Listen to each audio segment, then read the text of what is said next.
नमस्कार मित्रों। जुलाई 2026 से डीए डीआर तय हो गया है। 3% वृद्धि हो गई है। सरकार इसकी घोषणा सितंबर के अंतिम सप्ताह में संभवतः करेगी, लेकिन एआईसीपीआई के आंकड़ों के आधार पर जुलाई से महंगाई भत्ता 63% हो गया है। हमने ये बात फरवरी 2026 में ही बता दी थी और साथ में हमने जो 2-3 बार इस संबंध में चर्चा की कि जुलाई से 3% डीए ही बढ़ेगा। वो बात तो सही है, लेकिन हमने जनवरी 2027 के बारे में भी 2 बार ये बात कह चुके हैं कि 3% से कम नहीं बढ़ेगा। और संभावना अगर कही जाए तो काफ़ी लंबे अंतराल के बाद जनवरी से डीए डीआर 4% बढ़ने की संभावना ज़्यादा है। 3% से कम नहीं, लेकिन हाँ 4% से ज़्यादा भी नहीं, 4% की संभावना अधिक है। लेकिन बात डीए डीआर की इसलिए कर रहे हैं कि हमारे श्रमिक नेता इंटरव्यू दे रहे हैं धड़ाधड़, लेकिन जो काम की बात है वो उन्हें ये करनी है कि जो वो डीए मर्ज की बात अब करते हैं केवल इंटरव्यू तक बात है। अब डीए मर्ज होने की संभावना ना के बराबर है। अगर मर्ज करा लिया होता 50% डीए तो फिटमेंट फैक्टर के लिए लड़ाई लड़ने की ज़रूरत नहीं पड़ती, अपने आप बहुत बढ़िया मिल जाता। लेकिन अब तो फिटमेंट फैक्टर ये जो 3.833 की बात कर रहे हैं, ये तो बात की बात है। 2.57 के लिए मजबूती से अपने तर्क रखें, और अगर हमारे श्रमिक नेता 2.57 फिटमेंट फैक्टर दिलाते हैं तो ये मान लें हिमालय का शिखर जो है उस ऊंचाई पे वो हमारी उम्मीदों को लेके पहुंचा दिया है। 2.28 से ज़्यादा का फिटमेंट फैक्टर ले पाना लगभग नामुमकिन है, और धीरे धीरे स्थिति 2 के अंदर ना आ जाए, बस इस बात की चिंता है।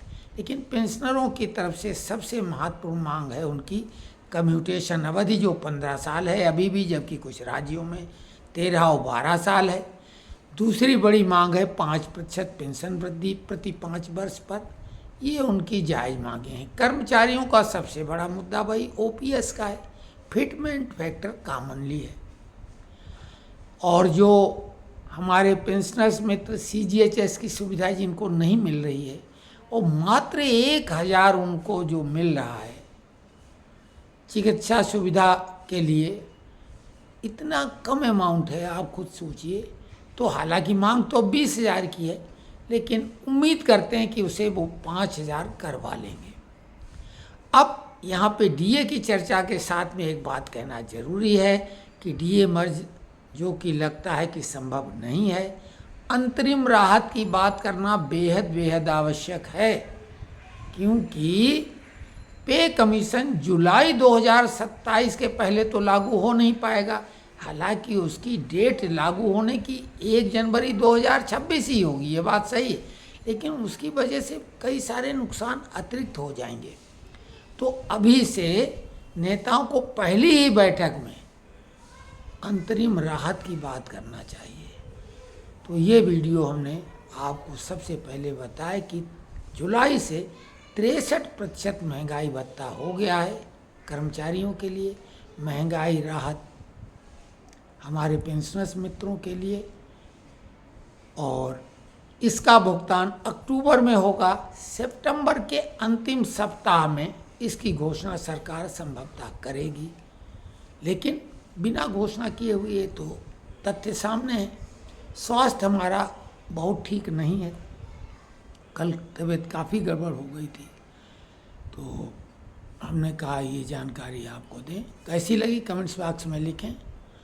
और हमने जो चिंता एक व्यक्ति की थी कि यूट्यूब हमारे वीडियो को एल्गोरिदम में सपोर्ट नहीं कर रहा है, तो इसलिए था कि नीट पेपर को लेके हमने एक बहुत बड़ा समाधान सरकार को सुझाया, विपक्ष को, काकरोचों को, लेकिन वो हमारा एल्गोरिदम गड़बड़ होने की वजह से वो सरकार तक हमारी आवाज़ संभवतः नहीं पहुंच पाई। इसलिए हमने चिंता व्यक्त की थी। नहीं तो आप बिंदास, जो लोग देख रहे हैं देखें, नहीं देखना चाहते ना देखें। हमारा ग्रुप जो पेंशनर्स फोरम है और पेंशनर्स सरस मंच, वो बढ़िया काम कर रहा है। उसमें प्रबुद्ध हमारे मित्र जुड़े हुए हैं और सारी समस्याएं उनकी वहीं हल हो जाती हैं। तो हमारा उद्देश्य लगभग पूर्ण हो चुका है, लेकिन बीच बीच में हम तथ्यात्मक जानकारी देते रहेंगे।